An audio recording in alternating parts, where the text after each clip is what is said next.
Buenos días, mis hermanos.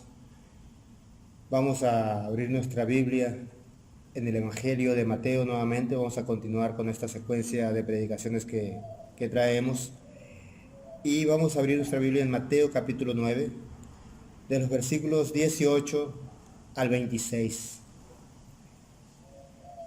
Vamos a leer la palabra.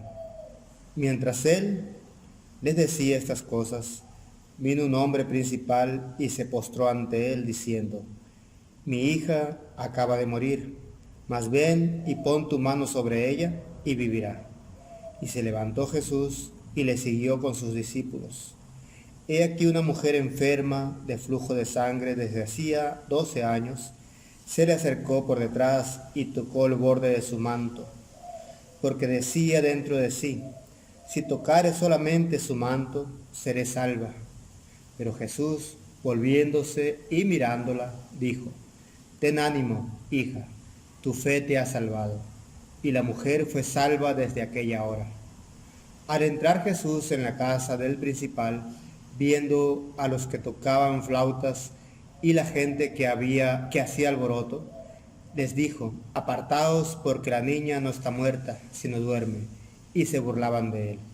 Pero cuando la gente había sido echada afuera, entró y tomó de la mano a la niña, y ella se levantó. Y se difundió la fama de esto por toda aquella tierra. Oremos. Señor, te bendecimos, Señor, y te pedimos, oh Padre Santo, que hoy me uses, Señor, en la predicación de tu palabra. Unge, Señor, en mi vida, Padre Santo, para predicar tu palabra, Señor. Pero también, Señor, te pedimos que en cada hogar, Señor, cada uno de nosotros estemos, Señor, atentos, Señor, a tu palabra. Pero también, Señor, abre los corazones de cada uno de nosotros para escuchar, Señor, y guardar tu palabra. En Cristo Jesús oramos. Amén. El tema que traemos hoy es Jesús quien te levanta. Jesús quien te levanta. Y hoy domingo 21 de junio se celebra el Día del Padre. Y de seguro no se podrá celebrar como lo hemos celebrado en años anteriores. Y quizás quisiéramos celebrar esta fecha tan importante para cada familia.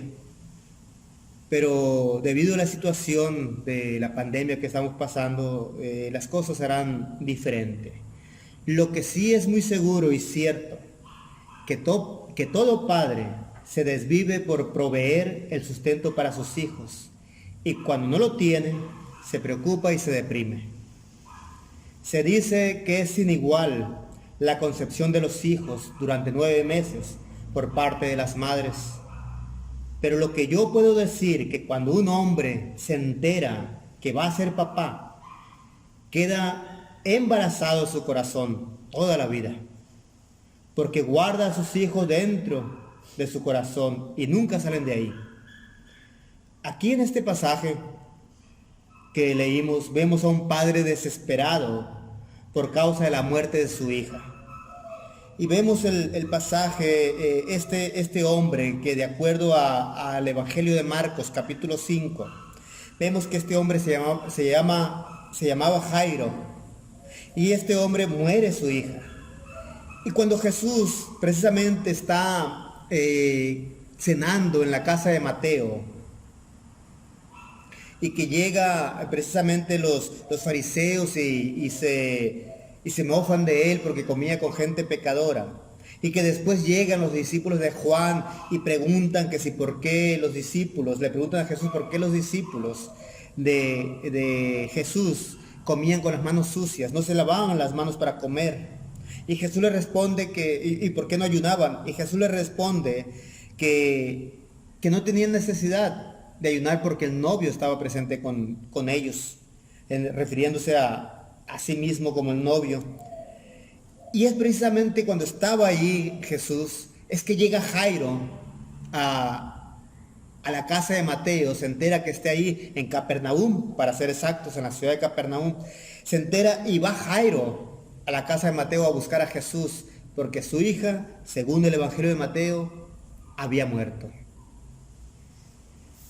Y Jairo suplica a Jesús por su hija. Es decir, un padre siempre suplica a Jesús por sus hijos. O voy a decirlo de otra manera, un padre debe de estar suplicante ante Jesús por la vida de sus hijos. Ya sea que los hijos estén yendo a la iglesia o no estén yendo a la iglesia. Muchas veces cuando los hijos no van a la iglesia es cuando nos preocupamos y pedimos a Jesús, pero cuando van a la iglesia ni siquiera pedimos. Pero un padre siempre lleva esa preocupación de súplica ante Jesús por la vida de sus hijos. Es decir, tenemos que estar siempre presentes delante de Jesús, suplicando por la vida de nuestros hijos. Que Él tome el control de la vida de nuestros hijos, que Él transforme la vida de nuestros hijos, que Él sea el que cambie la vida de nuestros hijos. Y vemos aquí a este hombre, a Jairo, que llega ante Jesús y primeramente se postra ante Él reconociendo la autoridad de Jesús. Se postra ante Él diciendo: mi hija acaba de morir, mas ven y pon tu mano sobre ella y vivirá. Imagínate a Jairo, lo desesperante de su vida. Una de las cosas que tenemos que entender es que todo padre espera morir antes que sus hijos. Por ahí se dice que es más dolorosa la vida de la muerte de un hijo. O sea, que es más doloroso ver morir a los hijos que ver morir a los padres. Yo tengo la experiencia hoy, precisamente, de la muerte de mi papá recientemente, pero no he experimentado la muerte de un hijo. Pero este hombre estaba experimentando prácticamente la muerte de su hija. Imagínense el dolor, la frustración, la impotencia de Jairo, de que su hija había muerto. Entonces, todo padre espera morir primero que sus hijos. Entonces ahí vemos el dolor de Jairo, vemos el dolor por la muerte de su hija. Entonces, cabe mencionar aquí que este hombre llega ante Jesús y se postra ante Él y le suplica de manera rogándole: ven, mi hija ha muerto, acaba de morir, mas ven y pon tu mano sobre ella y vivirá. Jairo, de acuerdo al Evangelio de Marcos, era un hombre que estaba a cargo de una sinagoga, que quizás en algunas ocasiones Jairo le ha dicho a Jesús: ve y predica en la sinagoga. Posiblemente haya sucedido eso. Lo cierto es que Jesús también predicaba en las sinagogas. Entonces, de alguna manera, Jairo conocía a Jesús y Jesús conocía a Jairo. Por esa relación de rabino Jesús, no de la élite de los rabinos de los fariseos y los escribas, pero como un rabino independiente, como un rabí independiente, Jesús se le invitaba a predicar a la sinagoga como maestro de Israel, porque lo reconocían como tal, como un maestro. Entonces había esa comunicación o esa relación entre Jairo y Jesús de conocidos. Entonces muere la hija de Jairo y por esa razón va con Jesús, sabiendo que Jesús ponía la mano sobre el enfermo y sanaba. Y también de seguro Jairo ha de haber escuchado que Jesús daba vida a los muertos. Es decir, que algunas veces ya había levantado muertos, los había regresado a la vida. Entonces Jairo llega ante Jesús y le suplica.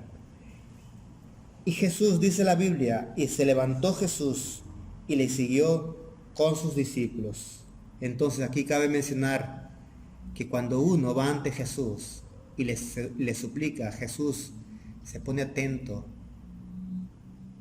para atender las súplicas de aquellos que creen en Él, de aquellos que se levantan para ir a Él. Jesús se levanta y para atender las súplicas de todos aquellos que nos levantamos de alguna manera para pedirle o nos postramos delante de Él para pedirle. Por lo tanto, ten la seguridad que Jesús siempre va a estar atento a nuestras súplicas. Así como estuvo con Jairo, así estarán delante de nuestras súplicas.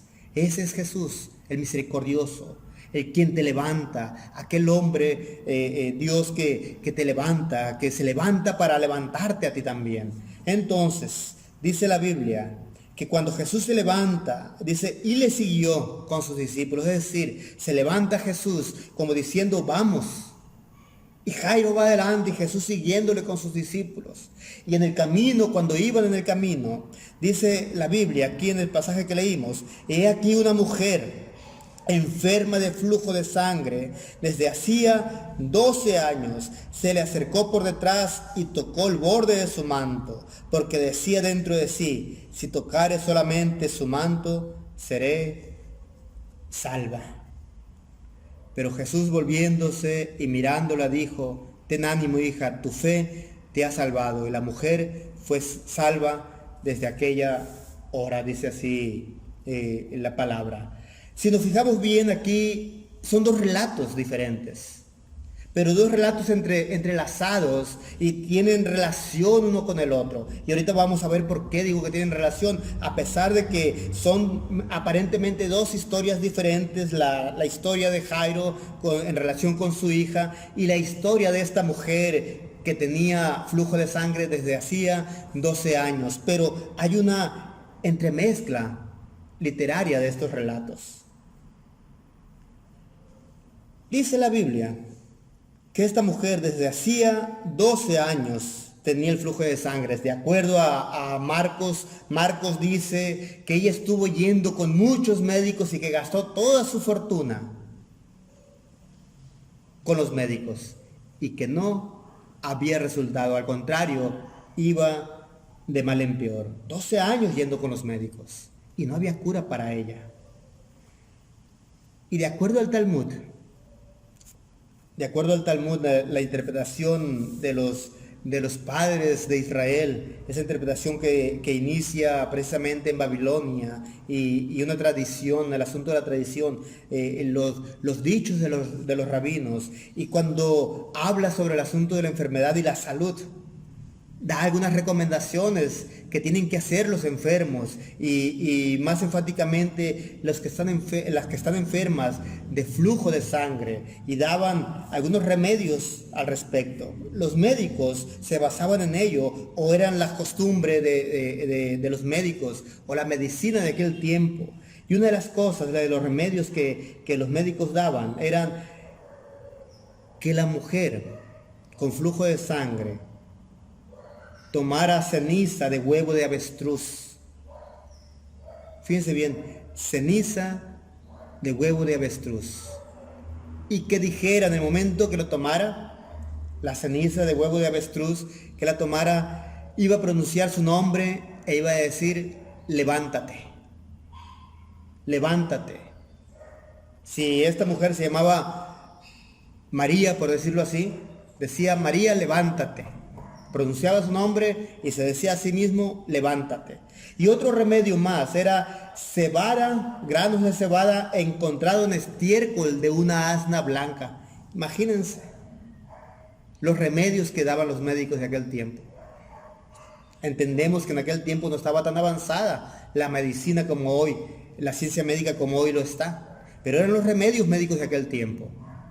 Y entonces imagínense buscar estiércol de una asna blanca o esperar ver una asna blanca y esperar a que haga la asna blanca y luego en el estiércol buscar si tenía granos de cebada para hacer el remedio para el flujo de sangre.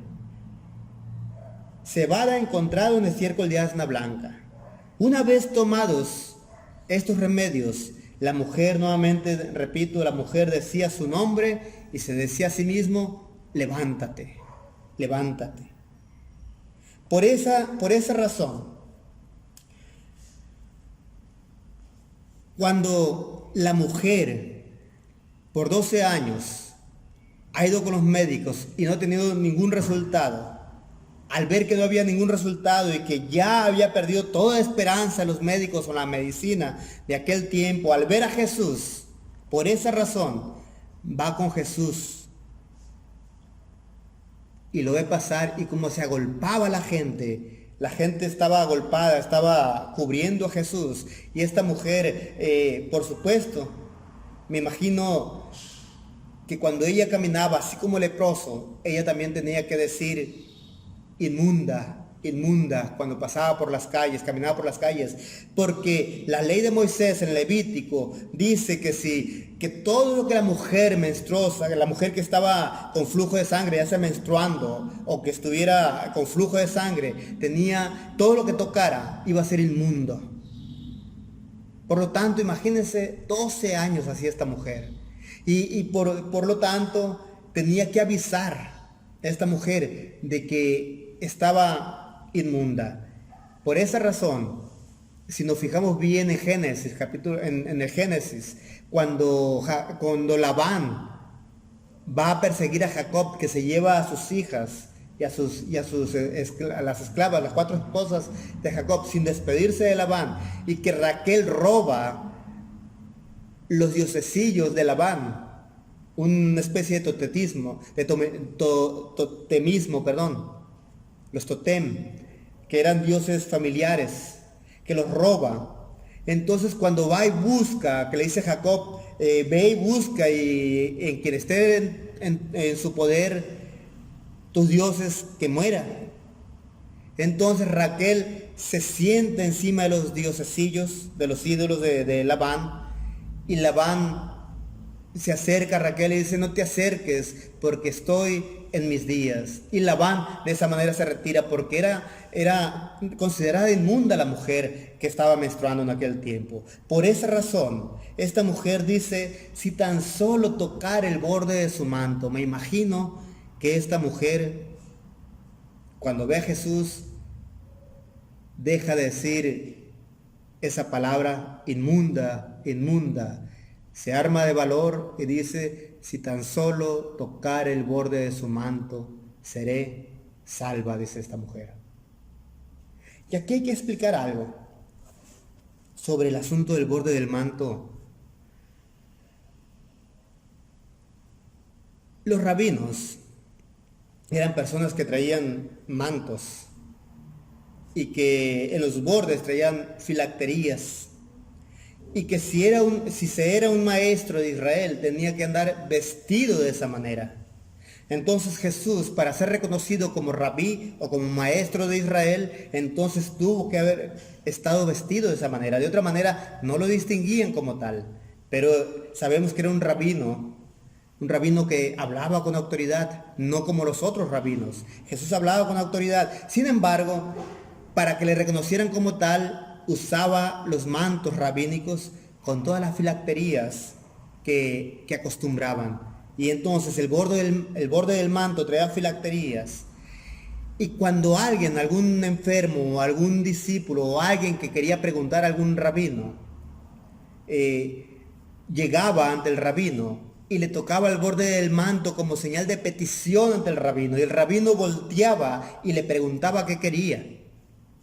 Entonces, en ese contexto, la mujer se acerca a Jesús y dice, si tan solo tocar el borde de su manto. Entonces, cuando la mujer va ante Jesús y toca el borde de su manto, inmediatamente Jesús se detiene y ve a la mujer. Inmediatamente ve a la mujer y le dice, de acuerdo a Mateo, le dice, ten ánimo, hija, tu fe te ha salvado. Ten ánimo, hija, tu fe te ha salvado, porque Jesús sabía que esta mujer le estaba jalando el manto para hacerle la petición. Pero en el momento que jaló el manto, dice según Marcos, se cortó el flujo de sangre. Y Jesús, dice Marcos, que Jesús preguntaba quién le había tocado. Y la mujer con temor empieza a explicarle a Jesús cómo ella había tenido el flujo de sangre y había gastado toda su fortuna con los médicos y que se le había cortado, había sido sanada. Y le dice Jesús, ten ánimo, hija, tu fe te ha salvado. Entonces, cabe mencionar aquí que la mujer suplica salud y salvación, de acuerdo al versículo 21, porque decía dentro de sí, si tocare solamente su manto, seré salva, dice la mujer. No solamente dice seré sana, seré salva. Y aquí el asunto de la salvación, la palabra sotería, que lleva una connotación de salud física, pero también una salud espiritual, o sea, una salvación, una salud integral en todos los sentidos. Va implícita en esa palabra. Entonces esta mujer, al reconocer en Jesús la salvación y la salud, entonces se acerca con fe y esta mujer queda totalmente sana. La súplica de la mujer es así. Jesús realmente le otorga lo que la mujer pedía. Le dice, ten ánimo. Y ese ten ánimo implica, levántate. Es cuando alguien está decaído, popularmente decimos, ten ánimo, o ya levántate.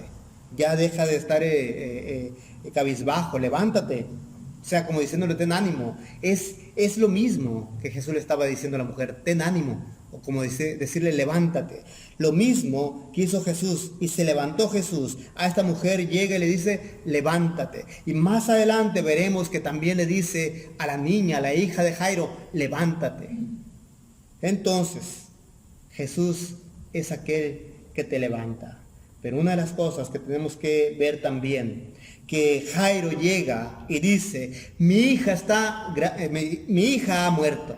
Llega con un padre desesperado. Y aquí Jesús llega y le dice a esta mujer, pero Jesús volviéndose y mirándola le dijo, ten ánimo, hija, tu fe te ha salvado. Un padre suplicante allá en la persona de Jairo, y aquí vemos a un padre dadivoso, un padre que otorga una bendición o una dádiva a sus hijos. Hace un momento decíamos que los padres se desviven por proveer a los hijos. Y Jesús se muestra aquí como un padre ante esta mujer y le dice, ten ánimo, hija. Le llama hija. Y ese es lo que es Jesús para nosotros, para todo creyente, como un padre amoroso, que se desvive por sus hijos y que nos dice levántate, como un sostén para nosotros, como el padre levanta a su hijo y le dice, hijo, levántate, vamos adelante. Así Jesús nos anima y nos dice que caminemos adelante porque Él nos sostiene día con día. Él es nuestro proveedor, el que nos sostiene en todo momento. Entonces, levántate, hija, tu fe te ha salvado. Y así, mis hermanos, cabe mencionar que Jesús es ese Padre amoroso hoy y siempre, y que nunca nos va a abandonar, siempre va a ser nuestro proveedor y siempre va a ser el que nos levanta. Por otro lado, dice el versículo 23 al 26, al entrar Jesús en la casa del principal, viendo a los que tocaban flautas y la gente que hacía alboroto, les dijo, apartaos porque la niña no está muerta sino duerme, y se burlaban de él. Pero cuando la gente había sido echada fuera, entró y tomó de la mano a la niña, y ella se levantó. Y se difundió la fama de esto por toda aquella tierra. Y cabe mencionar aquí que Jesús te levanta aún de la misma muerte. Es ese Jesús que te levanta aún de la misma muerte. Cabe mencionar que la muerte es ocasionante de dolor, o sea, ocasiona dolor la muerte. Estar ante la muerte, y más cuando es la muerte de un familiar, ocasiona dolor a quienes rodean a aquel que ha muerto.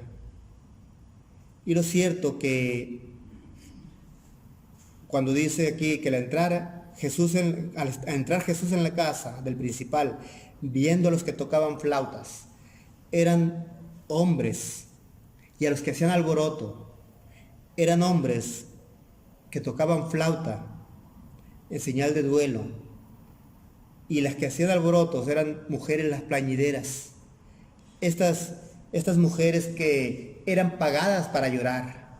Fíjense bien hasta dónde llegaba. La familia pagaba a mujeres para que lloraran en los funerales. Y entonces iba esta gente llorando para que se sintiera el dolor por el llanto. Entonces eran lloronas profesionales, se podría decir. Entonces, Jesús al verlos, le dice, apartados porque la niña no está muerta sino duerme, y se burlaban de él. Pero cuando la gente había sido echada afuera, entró y tomó de la mano a la niña y ella se levantó. Entonces cabe mencionar aquí que Jesús levanta de la muerte a la niña atendiendo la súplica de Jairo. Fíjense bien. Inicia el relato que Jairo llega ante Jesús y le dice, mi hija ha muerto, ve, pon la mano para que viva. Jesús se levanta y va a la casa de Jairo, entra a la casa de Jairo, encuentra las plañideras y los que tocaban flauta, el símbolo de dolor, y ya teniendo el funeral en sí, y Jesús llega y le dice, apártense porque la niña no está muerta, ella duerme. Y se burlaban de él porque ya estaba el funeral. Y Jesús, tomando de la mano a la niña, le dijo, levántate. De acuerdo a Marcos, dice Marcos, talita cumi, niña, levántate, o pequeña, levántate. Es porque Jesús prácticamente levanta aún de la misma muerte. Es ese Padre amoroso, ese Padre que te levanta aún de la misma muerte. Que la muerte no es un limitante para Jesús. La muerte no es un obstáculo para Jesús, para que nos levante. Y lo cierto es que si creemos en Jesús, Él nos resucitará en el día postrero, aunque estés muerto. Dice la Biblia, así, que quien cree en Jesús, aunque esté muerto, vivirá. Y esa es una verdad bíblica. Así lo dijo cuando murió Lázaro. Y Jesús prácticamente muestra nuevamente que los albores de la muerte no tienen el poder ante Él, sino que Él tiene el poder ante la muerte y levanta aún aquel a quien Él quiere levantar, porque Jesús es poderoso aún ante la misma muerte. Y dice Jesús, levántate. Entonces Jesús es quien te levanta en todos los sentidos. Jesús te levanta hoy en este momento. Agárrate de Jesús porque Él es tu sostén, Él es el que te levanta. Te levantará mañana y te levantará por los siglos de los siglos. No te dejará postrado en el lecho de muerte. Jesús es aquel que te resucita y te levanta para la eternidad, para que vivamos una vida eterna delante de Él. Ese es Jesús, quien te levanta. Por lo tanto, mis hermanos, cada día busquemos a Jesús, cada día busquemos a Cristo, porque Él es el que murió, pero también resucitó, el que nos levanta y el que nos dice que nos resucitará en el día postrero para vida eterna. Ese es Jesús. Confiemos en Jesús. Jesús, el Padre que te levanta. Para gloria y honra de Cristo, oremos. Alabado Dios, te bendecimos y glorificamos, Señor, tu bendito nombre. Ayúdanos, Señor, hoy y siempre. Te damos muchas gracias. Gracias porque tú, Señor, nos sostienes, nos levantas. Eres el Padre amoroso, Señor, que siempre nos sostiene y nos levanta. Eres el Padre amoroso, Señor, que nos da la mano. Nos da la mano para caminar contigo día con día, a pesar, Señor, de los tropiezos, a pesar, Señor, de la debilidad, a pesar, Señor, de que nosotros no podamos más. A pesar de todo ello, tú dices, levántate, porque tú eres aquel que nos levanta. Tú te levantaste, Señor, para levantarnos. Ese eres tú. Y creemos en ti, Señor. Creemos porque en ti guardamos la esperanza. En ti, Señor, estamos seguros. En ti, Señor, nos volvemos fuertes. En ti, oh Padre Santo, nuestra debilidad no es nada, sino que nuestra debilidad, Señor, se fortalece en tu nombre. Para gloria y honra tuya, oh Padre Santo. Gracias por levantarnos. Gracias, Señor, porque no nos dejarás en el Seol. Antes bien, nos resucitarás para vida eterna. En Cristo Jesús oramos. Amén.